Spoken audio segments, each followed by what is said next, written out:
The 1990s were a golden age for Christmas television specials. Those cozy, candy-colored time capsules that aired just once a year, often on network TV, but somehow managed to carve a permanent space in our collective memory, like tinsel stuck in the carpet long after the tree came down. These specials weren't just entertainment, they were rituals. Families gathered around bulky CRT televisions, remote in hand, often huddled under blankets with mugs of cocoa, to experience once-a-year stories that combined warmth, humor, and a dose of holiday magic. The decade was packed with heartwarming sitcom episodes that delivered feel-good endings, quirky animations that played fast and loose with holiday logic, and sentimental standalone specials that rarely returned but were instantly unforgettable. Even now, they flicker like old holiday lights in the memory banks of anyone who grew up watching primetime television in a living room that smelled faintly of pine, cinnamon, wrapping paper, and sugar cookies baking in the kitchen.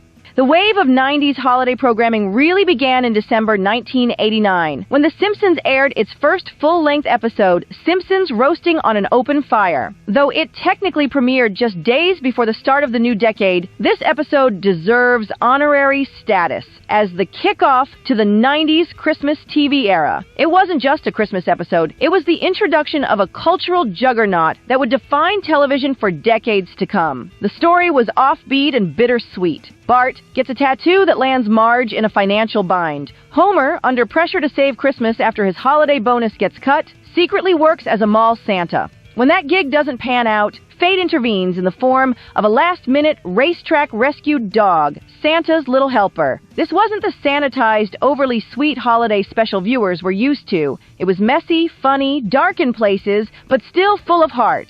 It gave permission for Christmas specials to evolve, to be more grounded in real family struggles, flawed characters, and awkward situations. In doing so, it changed the template forever. As the early 90s marched on, major studios and television networks threw themselves headfirst into seasonal programming, adding their own flavor of eggnog to the mix. The specials got weirder, more experimental, sometimes more commercial, but they also got more fun and memorable. A notable example came in 1992 with Frosty Returns, a follow-up to the beloved 1969 classic Frosty the Snowman. Unlike the original, which was steeped in tradition and nostalgic charm, this sequel leaned into early 90s values and quirks. Narrated with whimsical flair by comedian Jonathan Winters and featuring a very lively voice performance from John Goodman as Frosty, the special embraced a more modern, environmentally conscious storyline. It focused on a small town where snow is viewed as an inconvenience, prompting the use of a chemical spray called Summer Wheeze to get rid of it. It was an unmistakable nod to the growing environmental awareness of the decade, echoing the kinds of discussions happening in classrooms and news programs across the country.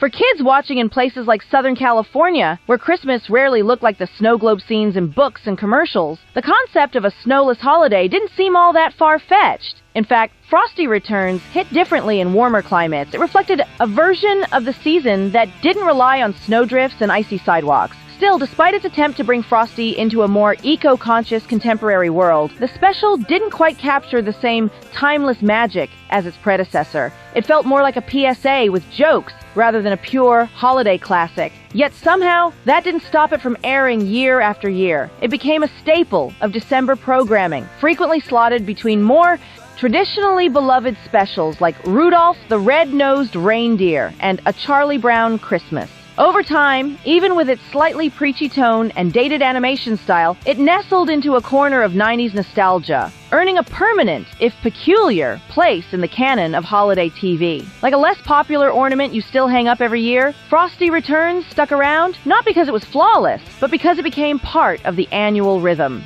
Around this same time, as the early to mid-1990s rolled on, cable television was beginning to truly flex its seasonal muscles, carving out its own space in the holiday programming landscape that had long been dominated by the major networks. Channels like Nickelodeon, which had already captured the hearts and attention spans of a generation of latchkey kids, were now bringing their own flavor to Christmas. Nickelodeon was more than just a channel. It was a lifestyle for millions of kids who came home from school, dropped their backpacks, and flipped on the TV without hesitation. In that golden window between homework and dinner, these shows became cultural cornerstones. And when December rolled around, they didn't hold back. Nickelodeon pumped out a series of Christmas episodes that weren't just throwaway seasonal content. They were genuine moments. Among the most memorable was Rugrats' The Santa Experience, which first aired in 1992 and was immediately beloved by fans and critics alike.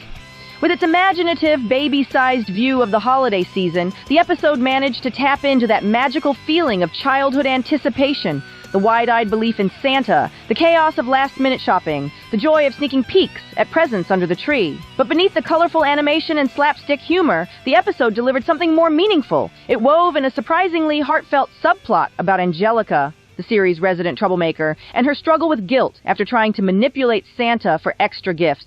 In the end, the message was clear without being heavy-handed. Gifts are fun, but kindness, honesty, and a good heart matter so much more. By the mid-90s, the holiday special landscape expanded even further. In 1993, audiences were introduced to The Town Santa Forgot, a lesser-known animated special that would quietly become a beloved holiday gem for those who caught it. Narrated by the warm, familiar voice of Dick Van Dyke, the story followed Jeremy Creek, a pampered and self-centered little boy who sends an absurdly long wish list to Santa Claus. Due to a mix-up, the list ends up going to a struggling, forgotten town full of underprivileged children who haven't received presents in years. Santa, mistaking the list as being from the town's children, fulfills it, transforming Jeremy's unintended act of greed into a powerful lesson in giving. Jeremy sees the joy his selfish list inadvertently created and, in a surprisingly touching moment of clarity, changes his ways. The story was sugary and moralistic in the best, most sincere ways. It felt like a page out of a vintage storybook, complete with gentle animation and a timeless moral. It wasn't flashy or filled with jokes, but it stuck with viewers. It was exactly the kind of special you might find taped off TV on a beat-up VHS cassette, nestled between old commercials for Hot Wheels, McDonald's Happy Meals, and sugar-drenched cereal brands. Watching it felt like opening a time capsule to a simpler, sweeter version of holiday television. Then, in 1996, Nickelodeon took things to another level of emotional depth with Hey Arnold, Arnold's Christmas. On the surface, Hey Arnold was a cool, urban cartoon about a thoughtful kid with a football-shaped head navigating life in a big, fictional city.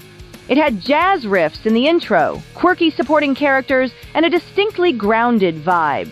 But this Christmas episode went places most animated shows wouldn't dare. In just a single half hour, it tackled themes of war, separation, sacrifice, and the deep emotional scars that can linger across generations. The plot followed Arnold as he tried to find the long-lost daughter of his building's Vietnamese neighbor, Mr. Hyun, who had been forced to give her up during the fall of Saigon. With the help of his best friend Gerald, Arnold tracks down information and races against the clock to reunite the two. In the final moments, Mr. Hyun opens the door to see his grown daughter standing there, and the scene hits like an emotional freight train. No jokes, no wink to the audience, just silence, awe, and tears. The power of that episode came from its humanity. It didn't condescend to its young audience or dilute its emotional weight. It trusted kids to understand, or at least feel, the importance of love, sacrifice, and reunion. For many viewers, it was their first exposure to the idea that Christmas isn't always joyful for everyone, and that acts of kindness, especially toward those carrying invisible burdens, can mean everything. The episode remains one of the most respected and revisited pieces of children's holiday television to this day, a testament to its quiet courage and storytelling grace. Meanwhile, ABC's beloved TGIF lineup delivered a reliable dose of sitcom holiday spirit, becoming a weekly tradition for countless families across the country during the Christmas season. It wasn't just programming, it was ritual. Shows like Family Matters leaned fully into the season's chaos, using Christmas as a backdrop for slapstick mishaps, big-hearted resolutions, and plenty of lessons wrapped in tinsel. Steve Urkel, the show's breakout nerd genius, was practically a one-man holiday wrecking crew. In one memorable episode, he concocted a bizarre Christmas invention that spiraled out of control, covering the Winslow household in clouds of synthetic foam. It was absurd, hilarious, and totally in step with the show's over-the-top charm. But Urkel wasn't just comic relief. He often played the unlikely moral compass. In another holiday installment, he took on a Dickensian role as a ghost of Christmas past figure, guiding characters through reflective moments that force them to confront their selfish behavior. These episodes weren't just about gags. They had emotional beats that landed, especially when paired with warm lighting, soft music, and a snowflake or two falling gently outside a Chicago window.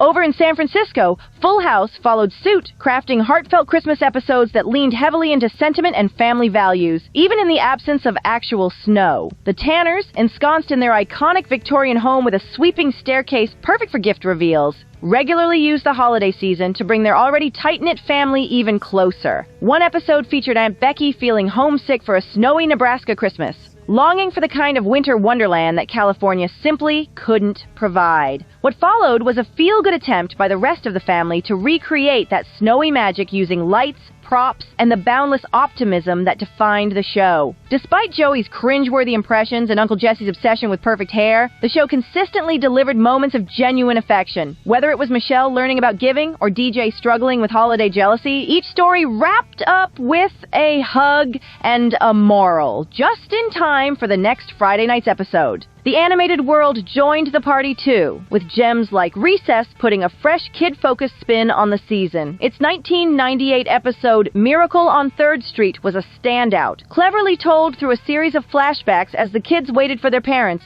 stuck in the principal's office on the last day before winter break. Each character recounted a wildly exaggerated memory of their Christmas adventures, ranging from heroic snow rescues to covert missions involving holiday treats. The humor was fast-paced and the animation snappy, but the episode also hit that sweet spot of childhood memory and holiday myth-making. It nailed the idea that kids experience Christmas with a blend of chaos, wonder, and dramatic flair that adults often forget. On the more offbeat end of the animation spectrum was Olive the Other Reindeer, which premiered in 1999. Though not as widely known as the staples of the genre, this quirky special quickly gained traction among those looking for something a little different.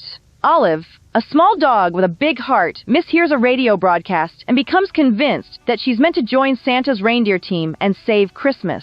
The flat, stylized animation felt like a pop-up book come to life, and the voice talent, featuring Drew Barrymore as Olive and Michael Stipe, lead singer of the band REM, as Schnitzel, Blitzen's flightless cousin, gave it both mainstream appeal and indie cred. The story was bizarre, inventive, and endlessly charming, embracing the kind of weird whimsy that was becoming more acceptable in late 90s holiday programming. It didn't just embrace the absurd, it celebrated it, proving that even the oddballs deserved a place at the North Pole. Disney also entered the anthology space in 1999 with Mickey's Once Upon a Christmas, a lovingly crafted 3-part animated special that revisited its iconic stable of characters in a series of heartfelt, holiday-themed tales. Unlike many of the newer Christmas releases being churned out at the time, this one leaned hard into sentimentality, warmth, and traditional storytelling. The special didn't try to reinvent the holiday formula. It embraced it. Each of the 3 segments focused on family, selflessness, and the meaning of giving. In the first part, Donald Duck, Stuck on Christmas. The story sees Huey, Dewey, and Louie attempt to have Christmas repeat itself, while in the second part, A Very Goofy Christmas. Goofy is determined to prove to his son, Max, that Santa Claus is real after their self-centered neighbor, Pete, tells him that he doesn't exist. But the standout by far was the third segment, Mickey and Minnie's Gift of the Magi. This story, a direct adaptation of O. Henry's classic tale, reframed the familiar plot around 2 of Disney's most enduring characters. Mickey sells his prized harmonica to buy Minnie a chain for her beloved watch, while Minnie sells the watch to buy a case for Mickey's harmonica. The result is a quiet, bittersweet moment of realization that love, not gifts, is the real treasure. Meanwhile, in living rooms across the country, older holiday specials continued to hold their ground. Long before streaming services and digital libraries made everything available at the touch of a button, Christmas classics were something you planned around. You waited for them to air, you recorded them off TV, and you wore those tapes out. A Garfield Christmas, a Charlie Brown Christmas, and the entire Rankin Bass claymation lineup, including Rudolph the Red-Nosed Reindeer, Frosty the Snowman, and Santa Claus is Coming to Town, circulated through homes like family heirlooms. They were passed down from older siblings to younger ones, lovingly rewound and fast-forwarded until the picture wobbled and the audio warped. Tracking issues weren't a flaw. They were part of the charm. By the time the decade wound down, Christmas television had evolved. The tone was more polished. The storytelling was a little more ambitious. There was more variety in representation, more willingness to explore deeper emotions, and a growing comfort with blending sentimentality and satire. The specials that aired in 1999 looked different from those that aired in 1989, but they hadn't lost their heart. Despite the stylistic shifts, the core remained the same. These programs existed to bring people together, to create moments of calm or laughter or wonder in the middle of a hectic season, to give children something to look forward to and adults something to feel nostalgic about.